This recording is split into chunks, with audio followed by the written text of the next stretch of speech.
નમસ્કાર વિદ્યાર્થી મિત્રો. તો આજના આપણા વિડીયોમાં નામાના મૂળ તત્વો એકાઉન્ટ ભાગ 1 ધોરણ 12 એમાં જે પહેલું ચેપ્ટર છે એના વિશે ચર્ચા કરીશું. આજનો જે આપણો વિડીયો છે એમાં આપણે થિયરી જે પોઈન્ટ છે એ ઓલમોસ્ટ કવર કરવાનો ટ્રાય કરીશું. પણ એ પહેલા સૌથી પહેલા આપણે એની જે બ્લુપ્રિન્ટ છે પહેલા ચેપ્ટરમાંથી કેટલા માર્ક્સનું પૂછાય છે એ જરા આપણે નજર કરીએ તો તમને અહીંયા દેખાશે ઇન્ટ્રોડક્શન ટુ પાર્ટનરશિપ, જે આપણું પહેલું ચેપ્ટર છે. સેક્શન એ માંથી એક ક્વેશ્ચન પૂછાય છે અને સેક્શન સી માં 3 માર્ક્સનો એક ક્વેશ્ચન પૂછાય છે. આ રીતે ટોટલ 4 માર્ક્સનું વેઇટેજ છે. ચેપ્ટર 1 4 માર્ક્સમાં પૂછાય છે, 1 માર્ક સેક્શન એ માંથી એમસીક્યુ અને 3 માર્કની એક તમને થિયરી મળશે અથવા દાખલો પણ મળી શકે છે. બરાબર છે? તો આ ધ્યાનમાં રાખીને આપણે ચેપ્ટર સ્ટાર્ટ કરીએ. રાઈટ, ચાલો શરૂ કરીએ ચેપ્ટર. તો જે ચેપ્ટરનું નામ છે એ છે ભાગીદારી વિષય અને પ્રવેશ. બરાબર છે? તો ધોરણ 11માં તમે ઓસીમાં જોઈ ગયા હતા કે ધંધાના અલગ અલગ પ્રકારો હોય છે, જેમાં એક જોઈ ગયા હતા એકાકી વેપારી, બીજું જોઈ ગયા હતા ભાગીદારી પેઢી, પછી જોઈન્ટ સ્ટોક કંપની. આવા અલગ અલગ ધંધાના પ્રકાર જોઈ ગયા હતા. તો એમાં જે બીજો પ્રકાર હતો ભાગીદારી પેઢી, એ તમારે આ ધોરણ 12માં બહુ ડિટેલમાં સ્ટડી કરવાનું છે. એનો ઇન્ટ્રોડક્શન, એનો અર્થથી આપણે શરૂ કરીએ. તો સૌથી પહેલા તમારે યાદ રાખવાનું છે કે ભાગીદારી જે કલમ છે, બરાબર છે, ભાગીદારીની જે કલમ છે એ સૌથી પહેલા તમારે ભાગીદારી કાયદો, એની કલમ યાદ રાખવાની છે 1932. બરાબર છે? ભાગીદારી કાયદો કયો છે? 1932. તો ભાગીદારી કાયદો 1932 મુજબ ભાગીદારીનો અર્થ તમને આપેલો છે. મોસ્ટ ઇમ્પોર્ટન્ટ વ્યાખ્યા 1 માર્કમાં અથવા ગમે ત્યાં તમને પૂછવાની શક્યતા છે. બરાબર છે? તો અર્થ મોડે કરીએ પહેલા ભાગીદારીનો. ભાગીદારી એ એવી વ્યક્તિઓ વચ્ચેનો સંબંધ છે. બરાબર છે? ભાગીદારી એટલે જેમાં માલિક એક કરતા વધારે હોય છે. તો એ જે માલિકો વચ્ચે સંબંધ થાય છે, બરાબર છે, કે જેઓ બધા દ્વારા અથવા બધા વતી તેમના વતી કોઈ એક વ્યક્તિ દ્વારા ચલાવાતા ધંધાનો નફો વેચવા સંમત થાય. બરાબર છે? એટલે એ જે બધા ભાગીદાર છે એવું જરૂર નથી કે બધા ભાગીદાર રોજ ધંધામાં આવે અને સક્રિય રીતે કામ કરે. બરાબર છે? કાં તો બધા જ લોકો આવતા હોય અથવા બધા વતી કોઈ એક પણ આવતું હોય. બરાબર છે? તો આ રીતે એ લોકો એમની રીતે સંમતિ કરે છે અને વર્ષના અંતે આપણને ખબર છે કે નફો કે નુકસાન થાય ધંધામાં, તો એ જે પણ નફો કે નુકસાન થાય એનું એ લોકો એક શું પહેલેથી અગાઉથી નક્કી કરે છે, પ્રમાણ નક્કી કરે છે. પ્રમાણને કહેવાય નફા નુકસાનનું પ્રમાણ. અને એ પ્રમાણ વેચવા, એ નફો કે નુકસાન વેચવા માટે લોકો શું થાય છે? સંમત થાય છે. આને શું કહીશું આપણે? ભાગીદારી કહીશું. બરાબર છે? તો આપણે એને જો અલગ અલગ 3 ભાગમાં વ્યાખ્યાને વહેંચવી હોય તો સૌથી પહેલા યાદ રાખવાનું, ભાગીદારી એ વ્યક્તિઓ વચ્ચેનો શું છે? સંબંધ છે. બરાબર છે? બીજો ભાગ કે જે ધંધો ચલાવનાર છે એ કોણ છે? તો કે કાં તો બધા દ્વારા અથવા બધા વતી કોઈ એક દ્વારા. અને એ લોકો શું થાય છે? સંમત થાય છે. શેની માટે? તો કે ધંધાનો નફો વેચવા સંમત થાય. બરાબર છે? તો આને આપણે શું કહીશું? ભાગીદારી કહીશું. અને આ વ્યાખ્યા કયા મુજબ આપેલી છે? ભાગીદારી કાયદા 1932 મુજબ. યાદ રહેશે મિત્રો? ફરીથી, ભાગીદારી એ વ્યક્તિઓ વચ્ચેનો સંબંધ છે કે જેઓ બધા દ્વારા અથવા બધા વતી કોઈ એક દ્વારા ચલાવાતા ધંધાનો નફો વેચવા સંમત થાય છે. તો એને આપણે શું કહીશું? ભાગીદારી કહીશું. બરાબર છે? તો આ 1932 મુજબ ભાગીદારની વ્યાખ્યા છે. ઓકે, આગળ વધીએ. જે વ્યક્તિઓ ભાગીદારીમાં જોડાય એને આપણે દરેક વ્યક્તિને પાર્ટનર અથવા ભાગીદાર તરીકે ઓળખીએ છીએ. દરેકે દરેક વ્યક્તિ જે એ ધંધાનો માલિક છે, દરેક માલિકને આપણે શું વ્યક્તિગત રીતે કહીએ છીએ? ભાગીદાર કહીએ છીએ. અને આના સમૂહને એટલે કે એ ધંધાને આપણે શું કહીએ છીએ? ભાગીદારી પેઢી કહેવાય છે. શું કહેવાય એને? ભાગીદારી પેઢી. બરાબર છે? તો આ રીતે આપણે બે શબ્દ જોયા, એક ભાગીદાર, બરાબર છે, ભાગીદારી પેઢી, અને મૂળભૂત વ્યાખ્યા જોઈ ભાગીદારીની. બરાબર છે? તો ત્રણ શબ્દ આપણને આના પરથી શીખવા. ઓકે, આગળ વધીએ. જે ઇમ્પોર્ટન્ટ વસ્તુ છે એ છે ભાગીદારીના લક્ષણો. બરાબર છે? તમે તમારી નોટબુક બનાવી શકો અને નોટબુકમાં આ લક્ષણો તમે લખી શકો છો. ખાલી પોઈન્ટ લખશો તો પણ ચાલશે, કે જેથી તમે તમારી નોટમાં પોઈન્ટ ગમે ત્યારે મોઢે કરી શકો. તો શરૂ કરીએ કે ભાગીદારી છે એવું કયા કયા લક્ષણ છે જેના પરથી આપણને ખબર પડે કે આ ભાગીદારી કહેવાય. બરાબર છે? તો સૌથી પહેલું લક્ષણ, મોસ્ટ ઇમ્પોર્ટન્ટ, જેને કહેવામાં આવે છે કરારથી અસ્તિત્વ. બરાબર છે? જો એકાકી વેપારી હોય તો કોઈ કરાર કરવાની જરૂર નથી. કેમ? એક જ માલિક બધા પૈસા લાવે છે, એટલે કે મૂડી લાવે છે, એ જાતે જ મહેનત કરે છે, અને વર્ષના અંતે જે બી નફો કે નુકસાન થાય બધું એને જાતે જ ભોગવવાનું છે. તો એવા સંજોગોમાં એને કોઈની જોડે કરાર કરવાની જરૂર છે નહીં.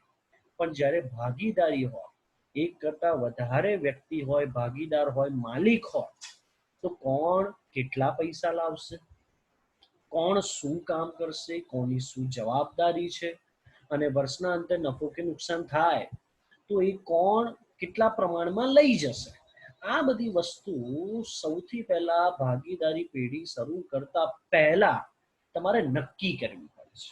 બરાબર છે? હવે આ નક્કી કરવાના બે પ્રકાર છે, એક લેખિત અને બીજું મૌખિક. સ્વાભાવિક રીતે જો હું તમને પ્રશ્ન પૂછું કે લેખિત સારું કે મૌખિક સારું, તો તમારો ઉત્તર એક જ હશે કે જે લેખિત હોય. હે ને? ધોરણ 11 માંથી એકાઉન્ટમાં હું કહેવામાં આવે છે કે લખાણું તે વંચાણ. બરાબર છે? તો જે લેખિતમાં હોય એ જ વધારે ઈચ્છનીય હોય, હિતાવહ. મૌખિક મૌખિક કોઈ દિવસ યાદ રહે નહીં, અને મૌખિકનો કોઈ દિવસ ભવિષ્યમાં પુરાવો પણ હોય. બરાબર છે? તો કરાર બે પ્રકારે થાય છે, લેખિત અને મૌખિક. પણ જનરલી સેફ સાઈડ માટે કયું ઈચ્છનીય વધારે છે? લેખિત કરાર વધારે ઈચ્છનીય છે. તો આ રીતે સૌથી પહેલું લક્ષણ ભાગીદારીનું શું છે? તમારે કરાર કરવાનો હોય છે, જે લેખિત પણ હોઈ શકે અને મૌખિક પણ હોઈ શકે. બરાબર છે? ચાલો, એના પછીનું જે બીજું છે એ છે નફાનો હેતુ. ધોરણ 11 માં ઓસીમાં પહેલા ચેપ્ટરથી તમે ભણતા આવ્યા છો કે કોઈ પણ પ્રવૃત્તિ નફાના હેતુથી જે કરવામાં આવે એને આપણે શું કહીએ છીએ? નફો કહીએ છીએ. બરાબર છે? તો ભાગીદારી પેઢી પણ સરવાળે તો શેના હેતુથી અસ્તિત્વમાં આવી છે? કમાવા માટે, નફો કમાવા માટે. તો એનો મતલબ આ પેઢીનો, આ ધંધાનો પણ હેતુ શું છે? નફો કમાવાનો છે. બરાબર છે? તો બીજું લક્ષણ ભાગીદારીનું શું હોય છે? નફો કમાવાનો હેતુ હોય છે. બરાબર છે? ચાલો આગળ વધીએ. ત્રીજો હેતુ જોઈએ, કાયદેસરનો ધંધો. કેવી રીતે કાયદેસરનો ધંધો? હમણાં જ તમે ભાગીદારીની વ્યાખ્યામાં એક કાયદાને તમે ઉપયોગમાં લીધો, કાયદાના એક શબ્દને ઉપયોગમાં લીધો, ભાગીદારી કાયદો 1932. એનો મતલબ આપણું બંધારણ, ભારત દેશનું બંધારણ ભાગીદારીના કાયદાને કેવી રીતે ગણે છે? તો કે કાયદાકીય ગણે છે, યોગ્ય ગણે છે, કાયદામાં પણ એનું સ્થાન છે. તો એટલા માટે આ જે ભાગીદારી પેઢી છે, કેવો ધંધો થઈ ગયો? તો કે કાયદેસરનો ધંધો થઈ ગયો. કાયદો પણ એને શું આપે છે? સમર્થન આપે છે. બરાબર છે? તો આ રીતે ત્રીજું એનું લક્ષણ છે કાયદેસરનો ધંધો. ચોથાનું જે નંબરનું લક્ષણ આપેલું છે તમને એ છે એકબીજાનો એજન્ટ. કેવી રીતે એકબીજાનો એજન્ટ? એ સમજી લો જરા. તો કે માની લો કુલ 5 ભાગીદાર છે, એ બી સી ડી અને ઈ ટોટલ 5 ભાગીદાર છે, બરાબર છે. આ 5 ભાગીદાર બહારની વ્યક્તિ માટે ભાગીદાર કહેવાય, બરાબર છે. પણ અંદરો અંદર એ ભાગીદાર એકબીજાના શું કહેવાશે? એજન્ટ કહેવાય. એટલે એક ભાગીદાર બીજા ભાગીદારનો શું કહેવાશે? એજન્ટ કહેવાશે, બરાબર છે. અહીંયા જે લીટી લખેલી છે એ જો વાંચશો તો હવે ખબર પડશે. દરેક ભાગીદાર એકબીજા ભાગીદારનો શું કહેવાશે? પ્રતિનિધિ કહેવાય, એજન્ટ કહેવાય, બરાબર છે. ફરીથી રિપીટ કરું છું, આ 5 ભાગીદાર બહારની વ્યક્તિ માટે ભાગીદાર છે, પણ આ 5 ભાગીદાર એકબીજા માટે શું છે? એજન્ટ છે, બરાબર છે. તો આ એનો એજન્ટનો ટોપિક છે, એજન્ટનું લક્ષણ છે. સભ્ય સંખ્યા મોસ્ટ ઇમ્પોર્ટન્ટ, જે હમણાં આપણે હું તમને બ્લુપ્રિન્ટમાં બતાવ્યું કે સેક્શન એ માં તમને એમસીક્યુમાં એક ક્વેશ્ચન મળે છે. આ 5મા પોઈન્ટમાંથી એમસીક્યુ મળવાની શક્યતા બહુ જ વધારે છે, યાદ રાખવાનું છે. હું અહીંયા ક્યાંક અંડરલાઈન કરીશ જે ઇમ્પોર્ટન્ટ છે. કંપની ધારા 2013 ની કલમ 464 પ્રમાણે ભાગીદારી પેઢીમાં ભાગીદારોની સંખ્યા 100 થી વધુ નહીં. એટલે ટૂંકમાં તમારે એટલું યાદ રાખવાનું, કંપની ધારા 2013 મુજબ ભાગીદારોની જો મિનિમમ સંખ્યા તો તમે 11માં ભણી ગયા, મિનિમમ કેટલા હોય તો ભાગીદારી પેઢી કહેવાય? તો કે એક ના ચાલે, એક તો એકાકી વેપારી હોય. મિનિમમ 2 ભાગીદાર હોય, 2 માલિક હોય કોઈ બી એક ધંધાના, તો એને આપણે શું કહીશું? ભાગીદારી જેમ કહીશું, બરાબર છે. તો મિનિમમ 2 અને વધુમાં વધુ 2013 કંપની ધારા 2013 મુજબ વધુમાં વધુ કેટલા? 100 લોકો હોય, એ એની સભ્ય સંખ્યા છે, બરાબર છે. પણ હાલમાં આમાં ફેરફાર આવ્યો છે, અને આ ફેરફાર 2014 મુજબ, જો તમને એમસીક્યુમાં 2014 મુજબ પૂછે, બરાબર છે, તો 2014 મુજબ મહત્તમ સંખ્યા કેટલી થઈ ગઈ છે? 50. ફરીથી 2 એમસીક્યુ બોલી રહ્યો છું, અલગ અલગ બાયફર્કેટ કરીને યાદ રાખજો.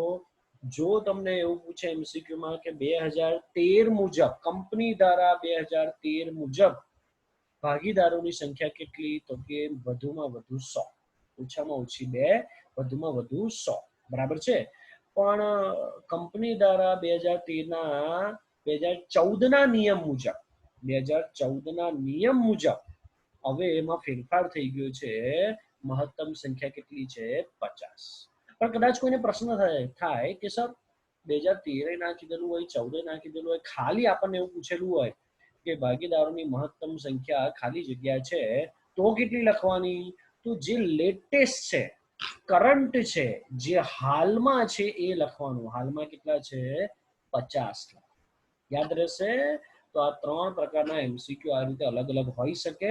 આઈ હોપ આમાં કોઈને કોઈ કન્ફ્યુઝન નહીં. આગળ વધીએ.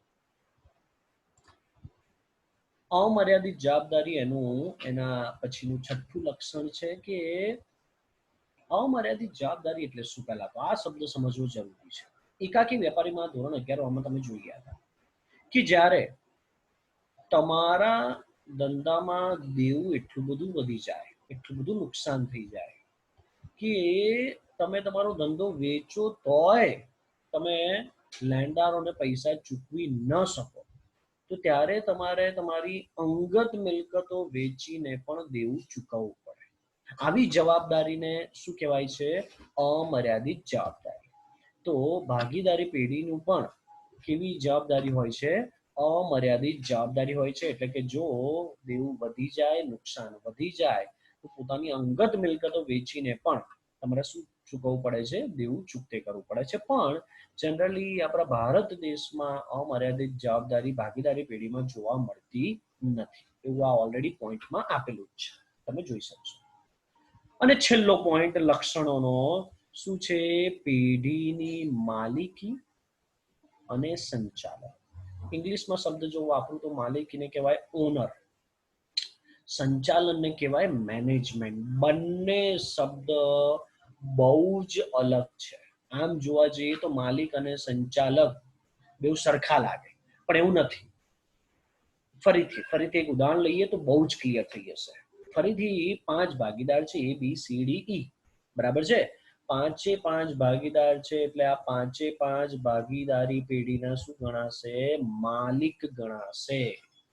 પણ 5 માંથી A ભાગીદાર સક્રિય છે અને આખો જે ધંધો છે ચલાવવાનું કામ આપણે A ભાગીદારને આપેલું છે, બરાબર છે. તો 5 માલિક છે પણ એ 5 સંચાલક નથી. ધંધાને જોવાનું કામ, સક્રિય રીતે કામ કરવાનું કોને આપણે સોંપેલું છે? એ ભાગીદારને. તો એ ભાગીદાર શું થઈ ગયો? સંચાલક થઈ ગયો. બરાબર છે? ક્લિયર છે બધાને? તો ભાગીદારી પેઢીમાં માલિક અને સંચાલક શું હોઈ શકે? અલગ અલગ હોઈ શકે છે. ઓકે, ક્લિયર છે? Very good. તો આ હતા એના લક્ષણો, બરાબર છે. ટોટલ 7 લક્ષણો આપણે જોયા. ફરીથી રિપીટ કરીશું. સૌથી પહેલું છે કરારથી અસ્તિત્વ, બીજું નફાનો હેતુ, ત્રીજું કાયદેસરનો ધંધો, ચોથું એકબીજાનો એજન્ટ, પાંચમું સભ્ય સંખ્યા, છઠ્ઠું અમર્યાદિત જવાબદારી અને સાતમું પેઢીની માલિકી અને સંચાલન. બરાબર છે? ઓકે, તો આટલી વસ્તુ તમારે બહુ ઇમ્પોર્ટન્ટ છે, બહુ જ સારી રીતે એને મોઢે કરીને યાદ રાખવાની છે. ઓકે, ચાલો. એના પછીનો હવે જો ટોપિક આપણે જોઈએ તો એ છે ભાગીદારી કરારનામું, ભાગીદારી ખતપત્ર જેને કહેવાય. બરાબર છે? બહુ સિમ્પલ પ્રશ્ન છે, બહુ ડિટેલમાં આપણે જવાની જરૂર નથી, પણ બહુ શોર્ટમાં તમને સમજાવું તો હમણાં જ મેં કીધું કે ભાગીદારી કરારથી અસ્તિત્વમાં આવે છે. અને કરારથી અસ્તિત્વમાં આવે એટલે બે પ્રકારના કરાર આપણે જોઈ ગયા, લેખિત કરાર અને મૌખિક કરાર. બરાબર છે?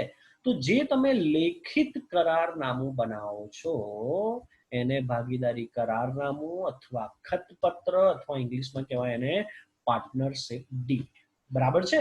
તો અહીંયા તમને ખાલી એટલું જ કીધેલું છે, ખાલી પોઈન્ટ જોવાના છે, તમારે યાદ રાખવાના છે કે કરારનામામાં આપણે કઈ કઈ બાબતો ધ્યાનમાં રાખીએ જેથી ભવિષ્યમાં ચિંતા ના થાય. બરાબર છે? તો જુઓ, સૌથી પહેલા એમાં આપણે શું લખીશું તો કે ભાગીદારોની વિગત, દરેક ભાગીદારના નામ, સરનામા અને અન્ય વિગતો લખીશું. ત્યાર પછી પેઢીની વિગત એટલે કે પેઢીનું નામ શું રાખ્યું છે, પેઢી કઈ જગ્યા પર છે, એ બધી વિગતો લખીશું. ધંધાનો પ્રકાર, આપણો ધંધો કયા પ્રકારનો છે, બહુ નાનો છે, બહુ વિશાળ છે, કેટલી મૂડી છે, તો આ ધંધાનો અહીંયા પ્રકાર આપણે લખીશું. બરાબર છે? અથવા કયા પ્રકારનો આપણે ધંધો કરી રહ્યા છે, કયા પ્રકારની વસ્તુ વેચી રહ્યા છે, આ બધું આપણે માહિતી અહીંયા લખીશું.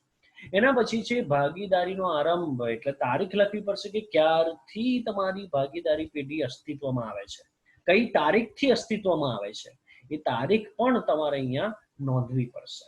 પછી મૂડી, દરેક ભાગીદાર કોણ કેટલી મૂડી લાવે છે, કોણ લાવ્યું છે મૂડી, કોણ નથી લાવ્યું, એ બધું તમારે અહીંયા ઉલ્લેખ કરવો પડશે. મૂડી પર વ્યાજ ઇમ્પોર્ટન્ટ વસ્તુ છે. મૂડી પર વ્યાજ એટલે તો કે જે ભાગીદાર મૂડી લાવ્યો છે તો એને મૂડી પર વ્યાજ આપવાનું કે નહીં આપવાનું, અને જો આપવાનું તો કેટલા ટકાએ આપવાનું, એ પણ તમારે અહીંયા મૂડી પર વ્યાજમાં નક્કી કરવાનું હોય છે. એના પછી છે ઉપાડ. બરાબર છે? કોઈ ભાગીદારને ભવિષ્યમાં ઉપાડ કરવાની જરૂર પડે તો ઉપાડ કેટલો કરી શકે કે નહીં, આવા અલગ અલગ બાબતો તમારે અહીંયા લખવાની હોય છે. જો એક વસ્તુ સમજી લો, અહીંયા તમે જે લખશો એ જ તમારી પેઢી ચાલશે ત્યાં સુધી આપણે આ કરારનામા પ્રમાણે જ ચાલીશું. તો આમાં બહુ ક્લિયર કટ વિચારીને આપણે કરારનામું બનાવતા હોઈએ છીએ. એવી જ રીતે ઉપાડ પર વ્યાજ, કોઈ ભાગીદાર જો ઉપાડ કરે તો એની પાસે વ્યાજ લેવાનું કે નહીં લેવાનું, તો કેટલા ટકા વ્યાજ લેવાનું, એ બધી માહિતી તમારે અહીંયા લખવાની હોય છે. એના પછીનો મોસ્ટ ઇમ્પોર્ટન્ટ ટોપિક નફા નુકસાનની વહેંચણી. આ ટોપિક તો લખવો જ પડે કે વર્ષના અંતે નફો કે નુકસાન થાય તો કોને કેટલો નફામાં ભાગ મળશે. બરાબર છે? એનું અહીંયા એક પ્રમાણ હોય, જેમમાં પ્રમાણ આપણે જનરલી નક્કી કરતા હોઈએ છીએ, અને એ નફા નુકસાનનું પ્રમાણ તમારે અહીંયા બતાવવું પડતું હોય છે. ત્યાર પછી જો ભાગીદારને પગાર, બોનસ, કમિશન કે મહેનતાણું જો ચૂકવવાનું હોય તો એ પગાર, બોનસ, કમિશન, મહેનતાણું કેટલું ચૂકવવાનું. જનરલી આ પગાર, બોનસ, કમિશન, મહેનતાણું શું છે તો કે જે એક્ટિવ પાર્ટનર છે, જે રોજબરોજ આવે છે, કામ કરે છે, ધંધામાં ભાગ લે છે, સંચાલન કરે છે, તો સ્વાભાવિક છે જ્યારે વધારાનું કામ કરતો હોય તો એને કંઈક આશા હોય. તો જો તમે નક્કી કરેલું હોય કે જે આવી રીતે સક્રિય કામ કરે એને કાં તો પગાર આપી શકો, કાં તો બોનસ આપી શકો, કાં કમિશન આપો, કાં મહેનતાણું એટલે કે પગાર, બરાબર છે. આવું અલગ અલગ નામથી તમે કઈ પણ વસ્તુ ભાગીદારને ચૂકવી શકો છો, સક્રિય ભાગીદારને. એના પછી ભાગીદારે પેઢીને આપેલ લોન પર વ્યાજ, બરાબર છે. તો જો ભાગીદારે કોઈ ભાગીદાર હોય એને આપણા ધંધાને, પેઢીને લોન આપી હોય તો એ લોન પર વ્યાજ આપવાનું કે નહીં આપવાનું, તો કેટલા ટકા આપવાનું, આવું અલગ અલગ વસ્તુ અહીંયા આપણે નક્કી કરતા હોઈએ છીએ, બરાબર છે. એના પછી પાઘડી, બરાબર છે. આપણે આગળ આવું ચેપ્ટર પણ જોઈશું, પાઘડી કરીને બહુ ડિટેલમાં તમારે પાઘડી ભણવાની છે. તો પાઘડી ધંધાની કેવી રીતે નક્કી કરવાની, કોઈ નવો ભાગીદાર આવે તો પાઘડી પેટે એની જોડે પૈસા લેવાના કે નહીં, કોઈ નિવૃત્ત થાય તો એને પાઘડીના પૈસા આપવાના, તો કેટલા આપવાના, કેવી રીતે આપવાના, એ બધી ગણતરી, બધી રીતો અહીંયા નક્કી કરવામાં આવે છે. ત્યાર પછી પ્રવેશ કે નિવૃત્તિ, આપણો ધંધો બહુ ચાલે બહુ ચાલે, 5 ભાગીદાર હતા, હવે કોઈ 2 વર્ષ પછી કોઈ હજી એક ભાગીદારને તમારે પ્રવેશ આપવો છે, બરાબર છે. તો એ ભાગીદારને પ્રવેશ આપવા માટે કઈ પ્રક્રિયા એને અનુસરવાની છે, એ બધી પ્રક્રિયા તમારે અત્યારથી નક્કી કરી દેવી પડે. અને નિવૃત્તિ, કોઈ ભાગીદાર નિવૃત્ત થવા માંગતો હોય અથવા કોઈનું આકસ્મિક મૃત્યુ થઈ જાય, બરાબર છે, તો એ નિવૃત્તિ કેવી રીતે થાય, એની પ્રક્રિયા, નિવૃત્તિ વખતે આપણે એને કેટલા પૈસા આપવાના, શું આપવાની, એ બધી ગણતરીઓ પણ તમારે અહીંયા નક્કી કરવી પડતી હોય છે. અને છેલ્લું, જો સમજી લો ભલે ધંધો હજી શરૂ કરી રહ્યા છે પણ ધંધો બંધ થાય અને એની પ્રક્રિયા કેવી હશે એ પણ તમારે અગાઉથી કરારનામામાં સ્પષ્ટતા કરવી પડે.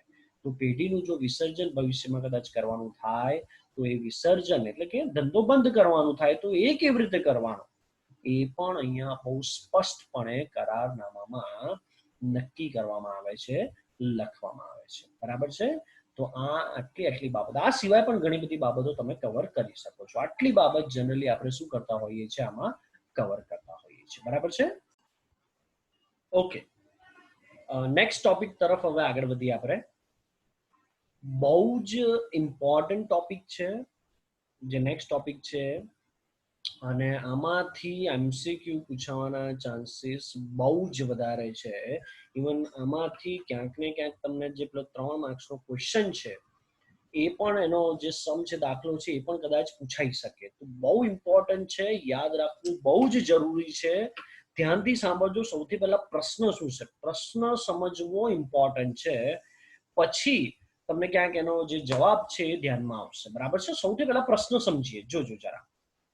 ભાગીદારી કરારનામા ની ગેરહાજરીમાં, આનો મતલબ શું સમજી લેજો, કે માની લો કોઈ ભાગીદારી પેઢીએ કરારનામું બનાવ્યું જ નથી, બરાબર છે, બનાવવાનું ભૂલી ગયા, અથવા જે તે ટાઈમે મિત્રો હતા, ભાઈઓ હતા, એમની જોડે ભાગીદારી કરી તો એ ટાઈમે એવું હતું કે ચલો કરારનામાની જરૂર નહીં પડે. પણ સ્વાભાવિક છે, ભાગીદારી વસ્તુ એવી છે કે જેમ જેમ ભાગીદારી પેઢી કમાવાનું શરૂ થાય એટલે ભાગીદારો વચ્ચે શું થાય, ઝઘડા થાય. પણ કરારનામું બનાવ્યું નથી, ઝઘડા થયા, બધા પ્રોબ્લેમ આવે છે, તો શું કીધેલું છે અહીંયા જુઓ, ની ગેરહાજરીમાં હિસાબોને અસર કરતી ભારતીય ભાગીદારી કાયદા 1932 ની જોગવાઈઓ, ધ્યાનથી સમજી લેજો બેટા, બહુ થોડું ટેકનિકલ છે, કે જો તમે કરારનામું ના બનાવ્યું હોય, બરાબર છે, અને ભાગીદારો વચ્ચે કેટલીક નાની નાની બાબતોને લઈને કંઈક ઝઘડા થાય અથવા કન્ફ્યુઝન થાય, તો એ બધા જે પ્રશ્નો ઊભા થાય એનો જવાબ પછી તમારે, ભાગીદારી કરારનામું તો બનાવ્યું નથી એટલે ત્યાંથી તો એનો જવાબ નહીં મળે. એનો જવાબ તમને ક્યાંથી પછી મળશે, ક્યાં જોવાનું તમારે, ભાગીદારી કાયદો 1932માં જોવાનું, બરાબર છે. અને એ 1932માં કેટલાક પ્રશ્નોના જે જવાબ છે અહીંયા તમને આપેલા છે, બરાબર છે. તો આ 7 પોઈન્ટ આપેલા છે, મોસ્ટ ઇમ્પોર્ટન્ટ, યાદ રાખવા બહુ જ જરૂરી છે. તો સૌથી પહેલું જુઓ શું આપેલું છે, પેઢીના દરેક ભાગીદારે પેઢીમાં લાવવાની મૂડી પરસ્પર સમજૂતીથી નક્કી કરવાની. સૌથી પહેલો પોઈન્ટ યાદ રાખો, કે જો મૂડીનો પ્રશ્ન આવે, કોણ કેટલી મૂડી લાવશે, શું લાવશે, કોની વધારે મૂડી, કોની ઓછી મૂડી, આ બધા જ્યારે પ્રશ્ન આવે અને જો કરારનામું તમે લોકોએ ના બનાવ્યું હોય તો શું કીધેલું છે અહીંયા ભાગીદારી કાયદામાં? તમારે પરસ્પર અંદરો અંદર બેસીને નક્કી કરવાનું કે કોણ કેટલી મૂડી લાવશે. બરાબર છે? તો આ આપણા એક્ઝામ વ્યૂ પોઈન્ટ આ બહુ ઇમ્પોર્ટન્ટ પોઈન્ટ નથી. બરાબર છે? બીજો પોઈન્ટ જોઈએ, ભાગીદારોને મૂડી પર વ્યાજ આપી શકાય નહીં. બરાબર છે? જો તમે કરારનામું ના બનાવ્યું હોય અથવા કરારનામામાં મૂડી પર વ્યાજ અંગે કશું નક્કી ના કર્યું હોય તો 1932માં શું કીધેલું છે? મૂડી પર વ્યાજ આપી શકાય નહીં. બરાબર છે? ક્લિયર છે? યાદ રહેશે? એના પછી હું ચોથા નંબરનો પોઈન્ટ પહેલા લઉં છું, ઉપાડ પર વ્યાજ વસૂલ કરી શકાય નહીં. તો જેવી રીતે મૂડી પર વ્યાજ આપી શકાય નહીં કશું ના નક્કી કર્યું હોય તો, એવી જ રીતે ઉપાડ જો કોઈ ભાગીદારે કરેલો હોય તો એના ઉપર પેઢી એટલે કે ધંધો વ્યાજ વસૂલ ન કરી શકે. બરાબર છે? ક્લિયર છે?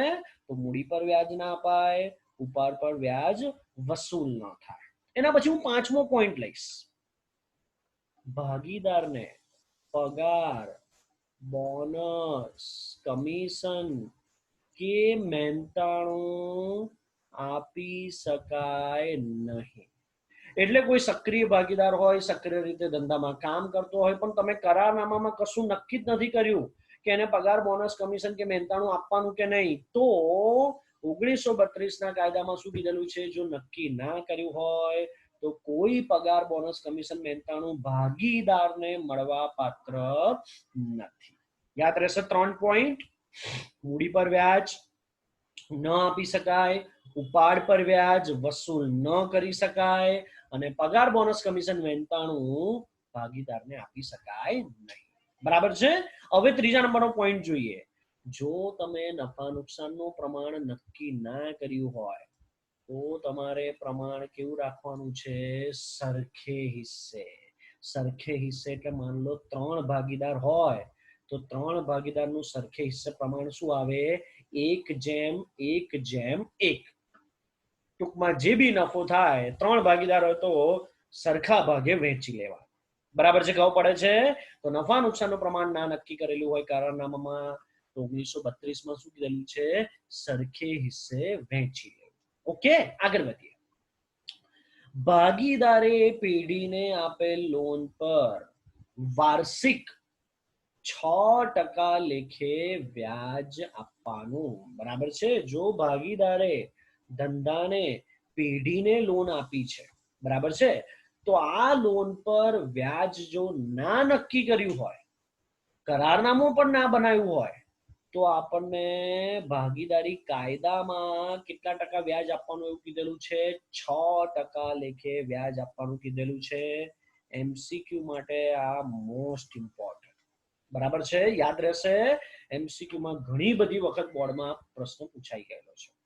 અને એના પછી જો કોઈ ભાગીદારે પેઢી માટે વાજબી ખર્ચ કરેલો હોય, એટલે માન લો હું ભાગીદાર છું, મેં ધંધાનું લાઇટ બિલ ભરેલું છે તો સ્વાભાવિક છે મને એ પૈસા તો પરત મળે જ, તો તે મજરે એટલે કે પરત મેળવવાનો તેને અધિકાર છે. ધંધા વતી જો તમે કોઈ ખર્ચ કરો તો એ તમને પૈસા ધંધામાંથી મળી શકે છે. બરાબર છે? ક્લિયર છે બધાને?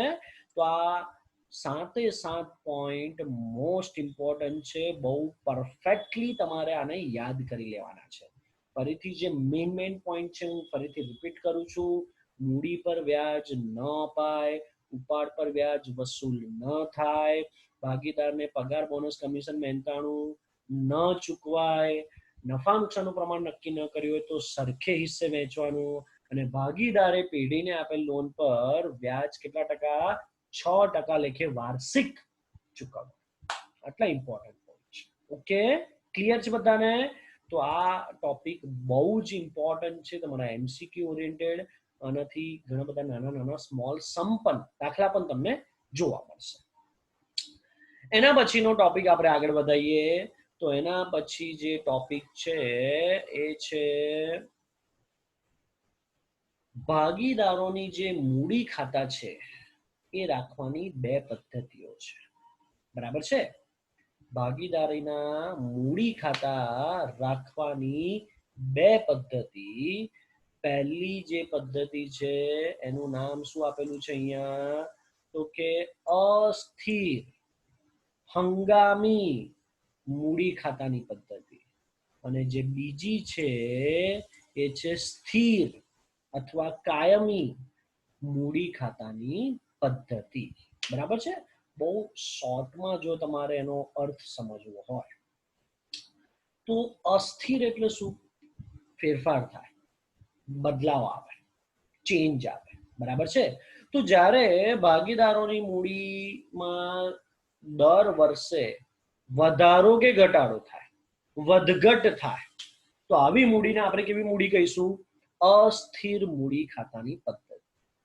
પણ જો એમની મૂડી સ્થિર રહે, ગયા વર્ષે બધા ભાગીદારની મૂડી 1 લાખ હતી, આ વર્ષે 1 લાખ છે, આવતા વર્ષે 1 લાખ રહેવાની છે, હે ને? છેલ્લા 5 વર્ષથી 1 લાખ જ છે મૂડી. તો આવી મૂડી કેવી કહેવાશે?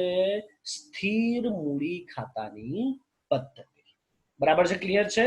અસ્થિર મૂડીમાં દર વર્ષે વધઘટ થાય, વધારો ઘટાડો થાય. સ્થિર મૂડી દર વર્ષે ભાગીદારોની કેવી રહે છે? સ્થિર રહે છે. બરાબર છે? ક્લિયર છે? ઓકે, આગળ વધીએ.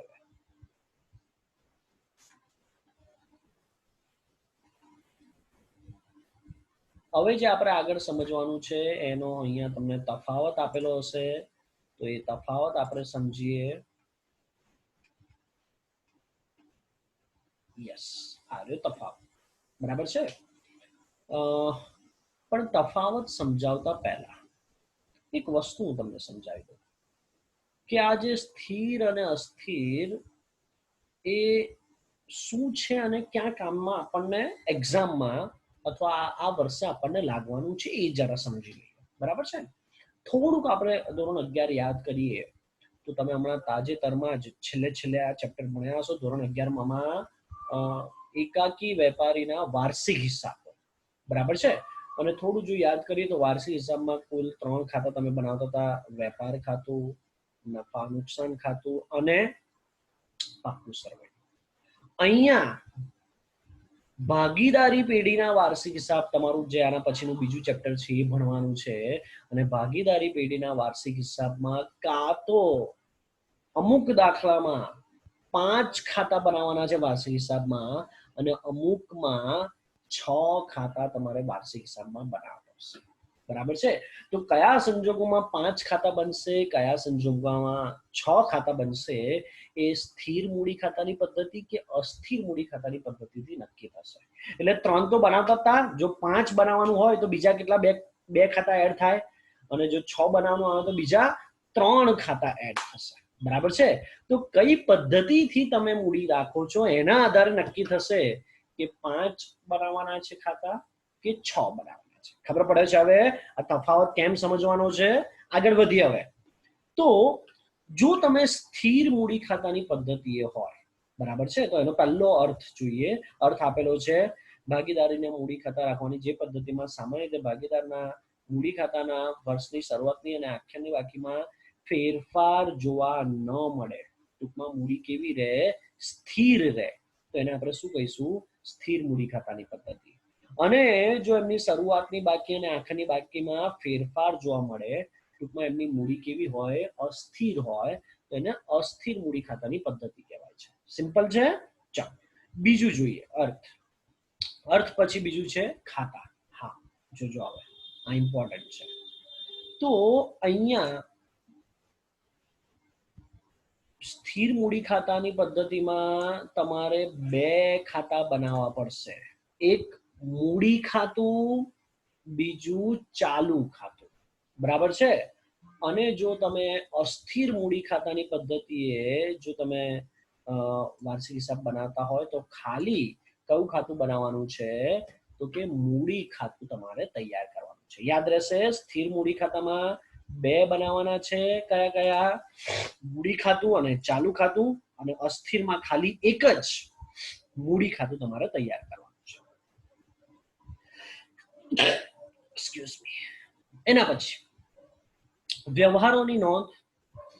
તો આ પદ્ધતિમાં મૂડીમાં થતા કાયમી ફેરફાર મૂડી ખાતામાં અને બાકી બધા વ્યવહારો ચાલુ ખાતામાં નોંધાય છે. ટૂંકમાં મૂડી ખાતાના વ્યવહારો મૂડી ખાતામાં અને બીજા બધા જે વ્યવહારો છે ચાલુ ખાતામાં. આ જ્યારે આપણે દાખલા જોઈશું તો ત્યારે તમને વધારે ક્લિયર થશે. જ્યારે અહીંયા તો એક જ ખાતું બનાવીએ છીએ એટલે બધી અસર મૂડી ખાતામાં આપવાની છે. બરાબર છે. મૂડીનું વ્યાજ. સામાન્ય રીતે આ પદ્ધતિમાં મૂડી પર દર વર્ષે એક સરખી જ રકમ હોવાથી મૂડીનું વ્યાજ પણ કેવું રહેશે બેટા? એક સરખું જ રહેશે, કારણ કે મૂડી પણ એક સરખી રહે છે. જ્યારે અસ્થિર મૂડી ખાતામાં તો મૂડીમાં બદલાવ થાય છે, તો મૂડી પર વ્યાજ પણ કેવું રહેશે? બદલાતું રહે છે. ઓકે. ત્યાર પછી છે ખાતાની બાકી. સ્થિર મૂડી ખાતાની હંમેશા બાકી જમા હોય છે, જ્યારે ચાલુ ખાતાની ઉધાર કે જમા બાકી હોઈ શકે છે. પાછું આ દાખલા જોઈશું તો ત્યારે ખબર પડશે. જ્યારે મૂડી ખાતાની સામાન્ય રીતે જમા બાકી હોય છે અને આ પદ્ધતિમાં મૂડી ખાતાની ઉધાર બાકી પણ ઘણી વખત હોઈ શકે છે. છેલ્લો પોઈન્ટ, પાકા સરવૈયામાં નોંધ. સ્થિર મૂડી ખાતાની બાકી જમા બાકી હોવાથી પાકા સરવૈયામાં મૂડી દેવા બાજુ આપણે એને લઈ જઈએ છીએ. મૂડી દેવા બાજુ લખીએ છીએ આપણે. મૂડી એમ પણ આપણે મૂડી દેવા બાજુ લખતા હતા. બરાબર છે. ચાલુ ખાતાની જો જમા બાકી હોય તો મૂડી દેવા બાજુ લખવાની, પણ જો ઉધાર બાકી આવે તો એને મિલકત લેણા બાજુ લખવાનું. ફરીથી દાખલા જોશો, આના આવનારા વિડીયોઝમાં તમને દાખલા મળશે તો ત્યાં મેં બહુ સ્પષ્ટ રીતે સમજાયેલું છે કે આ વસ્તુ અહીંયા પાકા સરવૈયામાં મૂડી દેવા બાજુ જશે કે મિલકત લેણા બાજુ.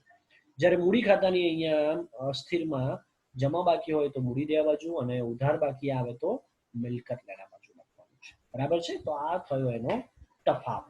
ઓકે, ક્લિયર છે. તો આવનારા જે વિડીયોઝ છે એમાં આપણે આના પ્રેક્ટિકલ જે દાખલા છે એ જોઈશું, જે તમને 3 માર્ક્સમાં હેલ્પફુલ થશે. બરાબર છે. જો વિડીયો ગમે તો લાઈક કરો, કમેન્ટ કરો, શેર કરો. Thank you so much.